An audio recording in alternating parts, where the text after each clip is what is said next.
Aujourd'hui, le 30 mai 2026, j'ai eu la triste nouvelle du décès du lieutenant-colonel Nestor da Silva, l'un des derniers survivants de la force expéditionnaire brésilienne. À présent, il nous reste environ 21 expéditionnaires brésiliens encore en vie, sur plus de 25 000 qui sont partis en Italie pour combattre pendant la Seconde Guerre mondiale en 1944. Eh bien, pour ceux qui ne connaissent pas le colonel Nestor da Silva, pour ceux qui ne savent pas qui était le colonel Nestor da Silva, c'était une figure très représentative, n'est-ce pas? Peut-être le visage le plus connu de la FEB au cours de ces 10 dernières années, voire même des 15 dernières années. Sans aucun doute. Parce qu'il habitait à Brasilia, il était constamment présent, n'est-ce pas, à ces événements, aussi bien ceux du ministère de la Défense que des événements plus larges, comme la célébration du 7 septembre, le jour de l'indépendance, n'est-ce pas? Donc le colonel Nestor apparaissait toujours dans les publicités de l'armée et celles relatives à la force expéditionnaire. C'est un visage assez connu que vous avez peut-être déjà vu, sans forcément savoir qui il était, n'est-ce pas? Donc le colonel Nestor da Silva est aujourd'hui. C'est l'expéditionnaire le plus âgé dont on ait connaissance. D'accord? Il est décédé à l'âge de 108 ans et 321 jours de vie. Il ne lui manquait que 44 jours pour célébrer son 109e anniversaire. D'autres anciens combattants avaient déjà atteint 108 ans, mais aucun n'avait atteint 321 jours. Alors, le colonel Nestor était originaire du Minas Gerais. Il est né à Lagoa Santa, près de Belo Horizonte, le 13 juillet 1917. Il avait un peu moins de 20 ans. En réalité, il avait un peu moins de 21 ans, il en avait déjà 20. Il s'est porté volontaire pour servir dans l'armée brésilienne. Donc il a rejoint à l'époque le 10e régiment d'infanterie là-bas à Belo Horizonte. Et là, au 10e régiment d'infanterie, après environ 1 an de service, il a fini par obtenir sa promotion au grade de caporal. Et exactement 1 an plus tard, n'est-ce pas, en janvier 1940, Nestor da Silva a été promu au grade de sergent de 3e classe. Depuis toujours, n'est-ce pas, volontaire pour le service militaire, un militaire qui s'est élevé, n'est-ce pas, qui a réussi à gravir les grades très rapidement, grâce à sa combativité, grâce à son dévouement au service, à l'amour du service militaire qu'il montrait déjà à cette époque. Et en 1942, le Brésil a fini par entrer dans la Seconde Guerre mondiale, il a été entraîné dans la Seconde Guerre mondiale, et Nestor serait entraîné avec le Brésil sur la ligne de front. Le plus grand conflit que l'humanité ait jamais connu. Eh bien, le 11e de São João del Rei, le 11e régiment, a été l'un des 3 régiments choisis par le général Eurico Gaspar Dutra, ministre de la guerre du Brésil, pour composer la force expéditionnaire brésilienne.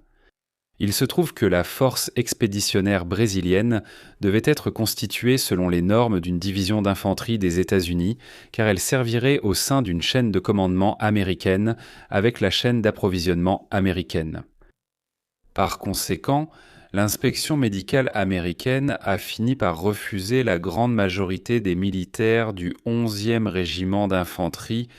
Ce fait a obligé tout le reste de la 4e région militaire, n'est-ce pas, du Minas Gerais, à fournir un grand nombre de soldats afin de pouvoir compléter l'effectif du régiment qui allait partir pour l'Italie.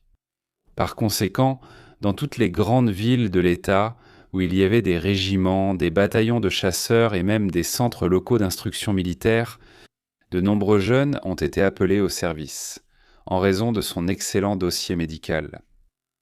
Parmi ceux qui ont fini par être transférés au 11e, il y avait Nestor da Silva.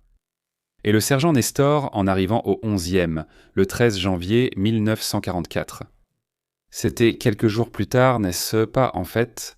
Environ 2 mois plus tard, il a été transféré à Rio de Janeiro, à la Villa Militar à Rio de Janeiro. Là-bas, le 11e a été cantonné dans les entrepôts construits en urgence sur le Morro do Capistrano, n'est-ce pas, à l'intérieur de la Villa Militar, Et c'est là que le 11e a eu pour la première fois un contact avec le 6e régiment de Caçapava et aussi avec le 1er régiment de Rio de Janeiro. Les trois allaient repartir pour l'Italie. Le 6e régiment a été le premier à embarquer le 2 juillet 1944 et le 1er et le 11e ont attendu leur transport pour l'Italie jusqu'au 22 septembre quand ils sont finalement partis pour le théâtre des opérations. En arrivant là-bas le 6 octobre, ils ont été transférés par mer à Livourne, le port le plus au nord de l'Italie qui servait de base logistique pour la ligne de front alliée. Et de là les deux régiments tout juste arrivés du Brésil, sans aucun type d'entraînement aux armes combinées, ce qui d'ailleurs était prévu par un accord binational entre les États-Unis et le Brésil. Les deux régiments ont fini par être envoyés en première ligne sans aucune préparation adéquate pour entrer au combat. Et pourquoi ont-ils été envoyés ? Ils l'ont été parce que le commandant de la 5e armée des États-Unis, le général Mark Clark, avait décidé de capturer Bologne, la ville de Bologne, avant Noël. C'était l'objectif général de sa troupe. Et donc, le manque d'infanterie dans le 4e corps d'armée, cela a forcé ces deux régiments brésiliens, malheureusement sans entraînement complet, à être envoyés en première ligne. Et qu'est-ce qui s'est passé ? Nestor da Silva a été affecté au 1er bataillon du 11e régiment d'infanterie, ce bataillon étant commandé par le major Jaci Guimarães, qui a ensuite cédé sa place au major Manuel Lisboa. Et ce bataillon, le premier du 11e, a été celui qui a été attaqué par une patrouille très vigoureuse des Allemands dans la nuit du 2 au 3 décembre 1944, alors qu'ils occupaient la ligne de front, près de Guanella, face au Monte Castello. Cette attaque allemande qui a bénéficié, n'est-ce pas, d'un important soutien, d'un soutien dense de l'artillerie, a même fait que le 1er bataillon a reculé dans la panique face à l'attaque allemande. Rappelons-le, un bataillon complètement sans entraînement, totalement novice, jeté dans la zone la plus chaude de la ligne de front de la 5e armée. Donc ce bataillon a été rapidement remplacé par un bataillon du 6e régiment. Cependant, la ligne de front n'a pas été compromise, la position a été rétablie et la frayeur s'est passée. Cet événement est devenu connu sous le nom de A Noite dos Laurindos dans l'historiographie de la FEB, ainsi que dans la culture populaire brésilienne, un terme un peu moqueur qui fait référence à une samba de l'époque. Mais curieusement, ce même événement est traité de manière beaucoup plus respectueuse par les Américains, par le 4e corps d'armée qui supervisait la FEB, qui dans son histoire officielle décrit justement que les soldats sans l'entraînement adéquat ont malheureusement été touchés par une patrouille très vigoureuse, avec un lourd soutien d'artillerie. Et cela, naturellement, les a poussés à fuir, à désespérer et à s'enfuir de là, sans déshonneur pour le soldat. Peu de temps après cela, le 12 décembre, une fois de plus, Mark Clark, insistant sur la prise de Bologne avant Noël, force le corps expéditionnaire brésilien à tenter une fois de plus la capture du Monte Castello. Simplement seule, avec un effectif réduit, car elle avait déjà mené 2 autres attaques infructueuses. Alors cette 3e attaque du 12 décembre a été menée, une fois de plus, et cette fois aussi par des troupes novices. Le 1er bataillon du 11e régiment faisait partie d'eux. Nestor da Silva était parmi eux. Nestor da Silva, donc, est nommé comme 2e sergent sous-commandant. Disons-le ainsi. 2e en tant que commandant en second du peloton du lieutenant Ipora Nunes, le même peloton qui, plus tard, connaîtrait beaucoup de succès lors de l'action de Montessé. Mais ce 12 décembre-là, Nestor, malgré le fait qu'il ait montré beaucoup de courage, malgré son engagement profond dans l'action, malheureusement, à une échelle plus large, l'artillerie allemande a pesé lourdement sur l'avancée brésilienne, ainsi que le manque de soutien aérien. Le temps pluvieux, les nuages bas, le froid de l'hiver qui arrivait déjà ont fait que la colline n'a pas été capturée ce jour-là. Et malgré la citation du général Zenobio louant personnellement la conduite de Nestor da Silva lors de cet acte, l'attaque brésilienne a échoué pour la dernière fois en 1944, pendant l'hiver 1940-1945. Nestor da Silva fut l'un de ceux qui commandèrent le plus de patrouilles de la ligne de front brésilienne jusqu'à la terre de personne avant la ligne de front allemande. Donc ce sont ces patrouilles qui ont vraiment donné aux deux autres régiments, le 1er et le 11e, l'entraînement dont ils avaient besoin pour devenir compétents. Elles ont également occupé toute la période de l'hiver, toute la saison de neige. Et elles ont vraiment transformé le soldat brésilien en un soldat pleinement capable, une force expéditionnaire de combat à proprement parler. Tellement que, lorsque l'hiver a cédé et que l'automne arrivait, l'opération de garde de l'ensemble montagneux Belvédère et Monte Castello a été réalisée.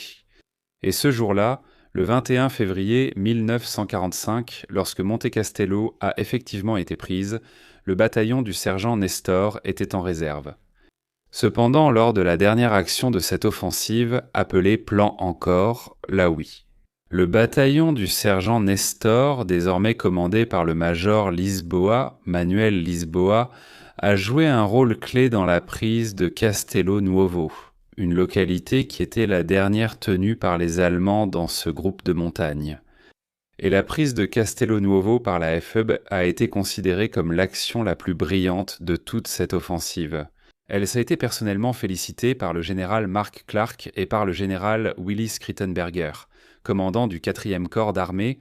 De cette manière, les Brésiliens se sont déplacés une fois de plus, et cette fois vers la vallée du fleuve Panaro, vers les abords de la vallée du fleuve Panaro, où, le 14 avril 1945, ils devaient recouvrir le flanc gauche de l'avancée de la 10e division de montagne des États-Unis, capturant, entre-temps, une forteresse allemande dans la ville de Montes. Et lors de cette attaque sur Montese, une fois de plus, le bataillon du commandant Lisboa serait le protagoniste. Une compagnie, la première compagnie du capitaine Sidney, est entrée dans la ville avec 3 pelotons. 2 de ces pelotons étaient réellement situés au cœur du centre de population de Montes. C'étaient les pelotons Adiroan.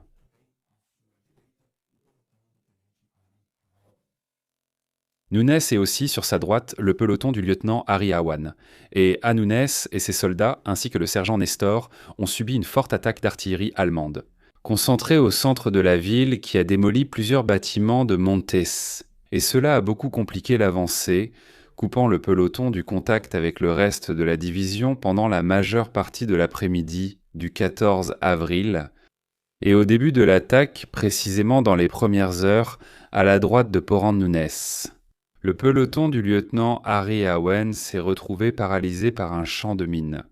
Et lors de cet arrêt, Harry Awen a été mortellement touché à la tête par un sniper allemand, laissant son peloton sans commandement et désorganisé sur le terrain. Après plusieurs actions d'urgence pour tenter de contourner la situation, cette nuit-là, alors que les communications avaient déjà été rétablies. Avec le peloton du lieutenant Hipporan, qui se trouvait dans la partie la plus haute de la ville, abrité à l'intérieur d'une église, à 23 heures, le téléphone a sonné. Et avec l'artillerie allemande qui tenait à l'extérieur, les rafales de mitrailleuses qui balayaient les rues et les combattaient qui ne cessaient pas pendant la nuit, Nestor a décroché le téléphone. De l'autre côté, l'opérateur a dit « Vous allez parler avec le général Mascarenhas de Moraes ». Nestor a cru que c'était une blague et il est devenu très nerveux.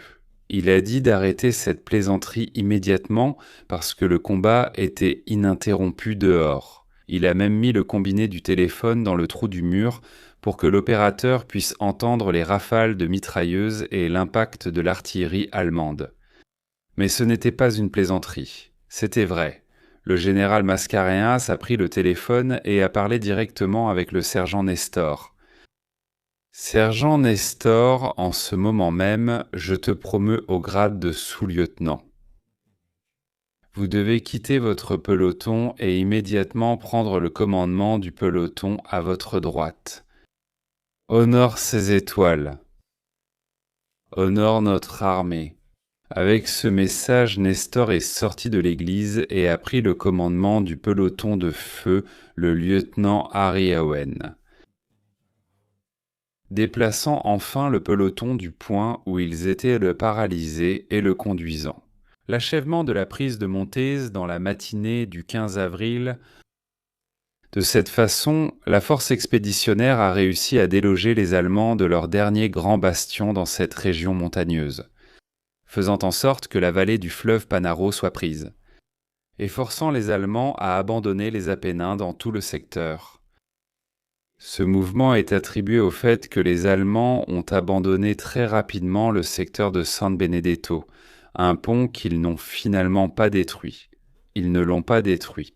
Sur le fleuve Pô, un pont qui est resté intact et qui en fait a modifié tout l'axe d'avancée de l'offensive de printemps de la 5e armée des États-Unis, et dans les semaines suivantes, la campagne de la FEB était couronnée par la victoire sur la 148e division d'infanterie allemande, à Colecchio et Fornovo. Les Brésiliens victorieux rentrent au Brésil durant l'été 1945. À son arrivée au Brésil, Nestor se présente de nouveau au 10e régiment d'infanterie à Belo Horizonte. Mais en mars 1946, il part pour Rio de Janeiro afin de suivre le cours des officiers de réserve, qui a été offert à ces sergents qui avaient été promus sur le champ de bataille par le général Mascarenhas de Moraes et qui devaient là maintenant poursuivre leur carrière d'officier dans l'armée. Par la suite, il est promu capitaine en 1916 et 2 ans plus tard, une fois de plus, en raison de sa carrière irréprochable et de son amour évident pour le métier des armes. Il devient instructeur à l'Académie militaire des Aiguilles Noires, où il reste de 1956 à 1961. Après cela, Nestor da Silva est promu major en 1964. Et le 1er juin de cette année-là, à l'âge de 47 ans, il se présente à la division aéroterrestre à Rio de Janeiro, et déjà à cet âge, il devient parachutiste militaire.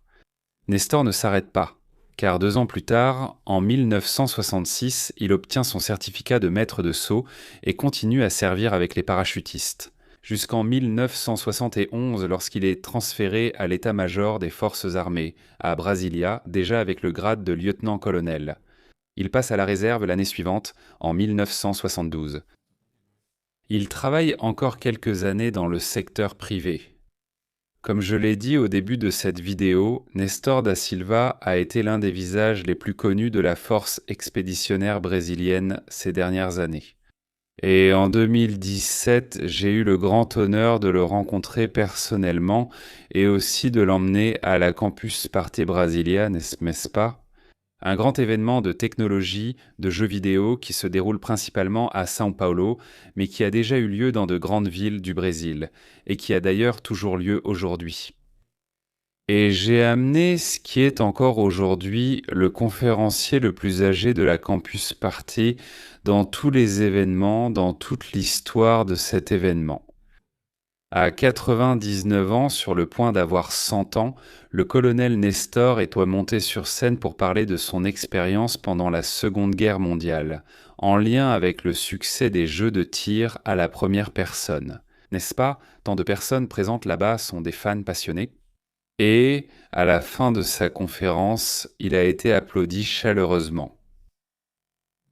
Tout le monde l'a applaudi debout pendant plusieurs minutes. Nestor da Silva a donc reçu des vœux d'anniversaire, n'est-ce pas, avant son centenaire, quelques semaines avant son centenaire, de la part de tout le monde présent à la Campus Party à ce moment-là.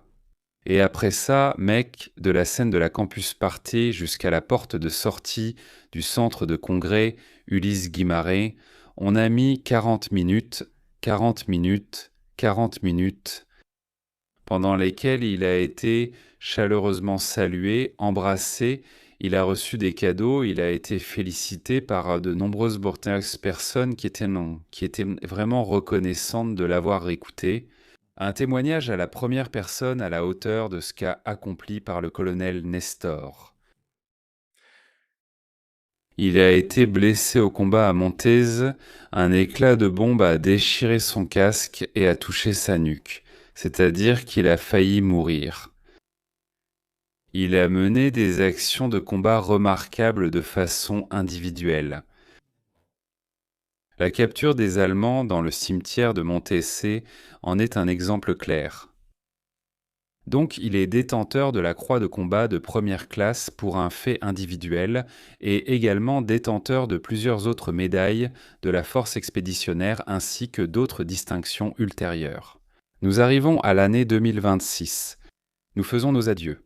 Nous disons au revoir à cette véritable légende de l'histoire militaire brésilienne qui est le lieutenant-colonel Nestor da Silva. Alors, je laisse ici mon salut de la salle de guerre à ce héros du Brésil que j'ai eu le bonheur de rencontrer en personne. Une accolade, colonel Nestor. Pour en savoir plus sur le lieutenant-colonel Nestor et la force expéditionnaire brésilienne, notre cours Le Brésil pendant la Seconde Guerre mondiale est déjà disponible sur la plateforme. Et si vous voulez continuer à suivre en direct, inscrivez-vous dès aujourd'hui pour ne rien manquer, car mardi nous aurons déjà de nouveaux cours, d'accord ? Pour vous inscrire, scannez le QR code ou cliquez sur le lien en description. Ne tardez pas, les places sont limitées et je vous attends. Si cette vidéo vous a plu, partagez-la et mettez un pouce bleu. N'oubliez pas de vous inscrire à la salle de guerre pour ne rien manquer. Je vais m'arrêter ici, je vous remercie encore pour votre attention et une grosse accolade de la salle de guerre.